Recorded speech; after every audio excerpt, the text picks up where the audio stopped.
আপন হতে বাইরে সকলকে সুস্বাগতম।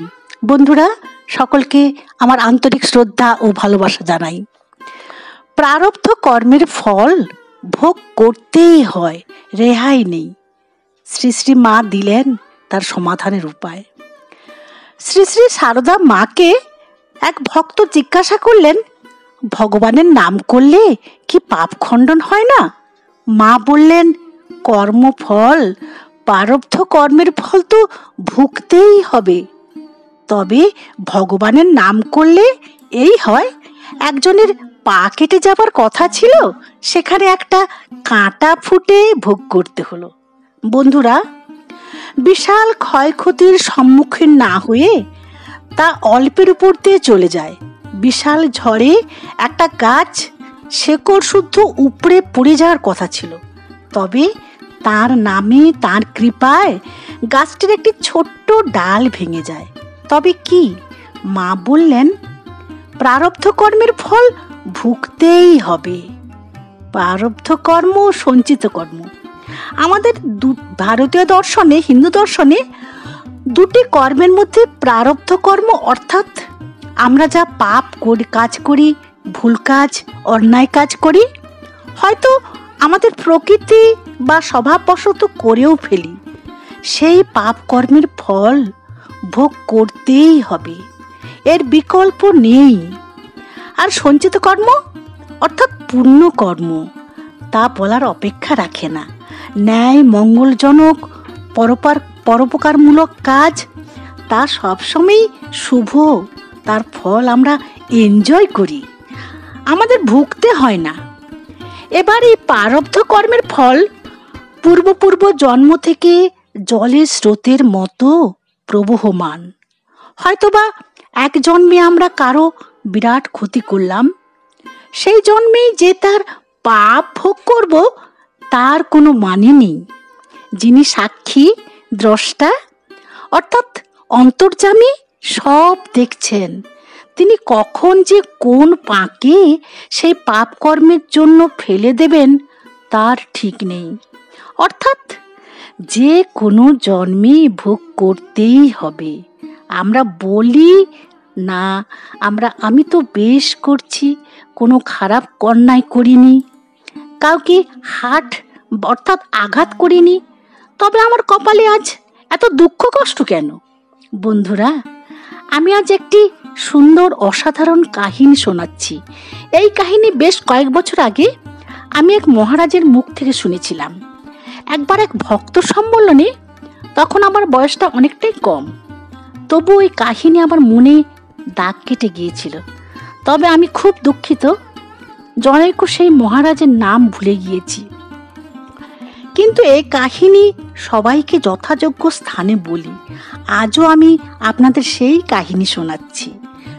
বিধির নিয়মে প্রারব্ধ কর্মের ফল যে কি দুর্লঙ্ঘ, তা থেকে রেহাই নেই, রেহাই নেই, রেহাই নেই। ভিডিওটি প্লিজ পুরোপুরি স্কিপ না করে দেখুন, শুনুন সেই কাহিনী। ভালো লাগলে লাইক, শেয়ার, কমেন্ট করতে ভুলবেন না কেমন লাগলো। আর যারা নতুন, তারা সাবস্ক্রাইব করে পাশে থাকা আই বাটনটি প্রেস করে দেবেন, যাতে নতুন নতুন ভিডিও পেতে অসুবিধে না হয়।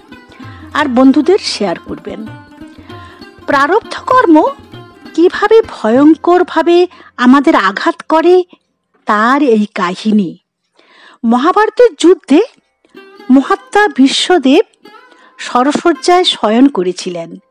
তৃতীয় পাণ্ডব অর্জুন তার ব্যবস্থা করেছিলেন, কিন্তু সরসজ্জা যে অবর্ণনীয় কষ্ট মহামতি ভীষ্মকে সহ্য করতে হয়েছে। শরীরে দরদর করে রক্ত ঝরছে, অথচ তিনি ছিলেন অষ্টবসুর এক বসু। তাকে শেষ সময়ে অন্তিম লগ্নে এত কষ্ট পেতে হয়েছিল কেন?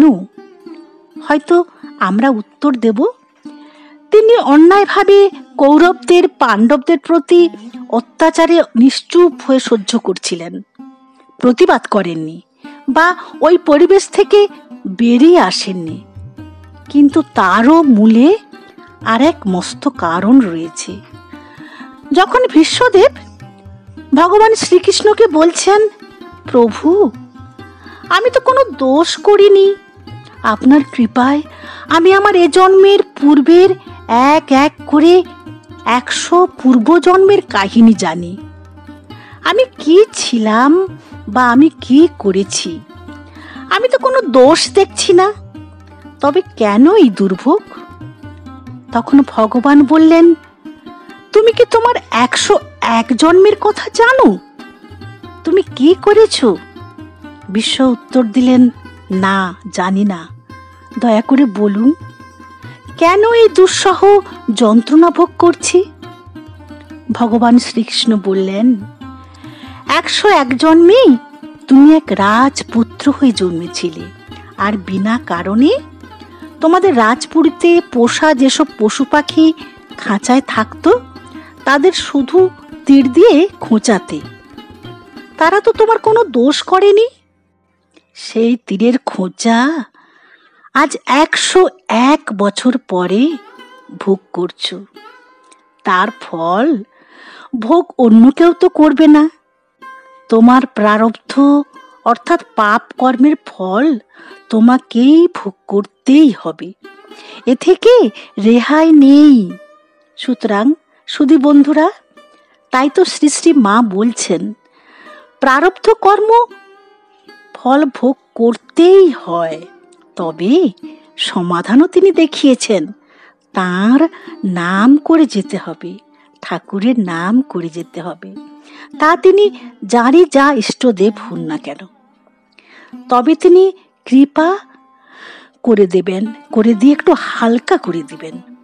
আমরা যে জন্ম মৃত্যু চক্রে আবদ্ধ, গতাগতিপূর্ণ, যতক্ষণ না তিনি কৃপা করেন, তখন পাপ কর্ম থেকে রেহাই পাব।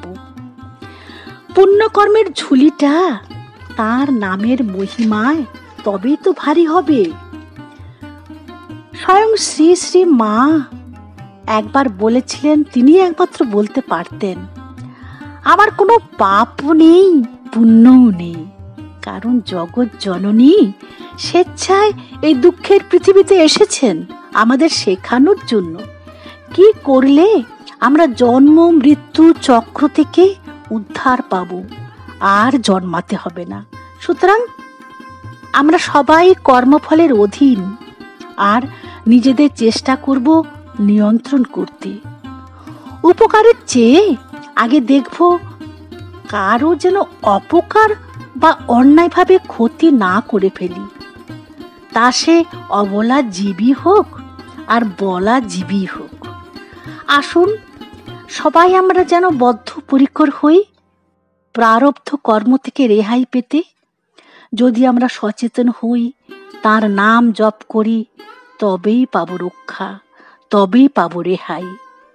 বন্ধুরা, এভাবে আমার পাশে থেকে উৎসাহিত করুন, সবাই যেন আমরা দিব্যত্রয়ের কৃপায় সুস্থ ও ভালো থাকি।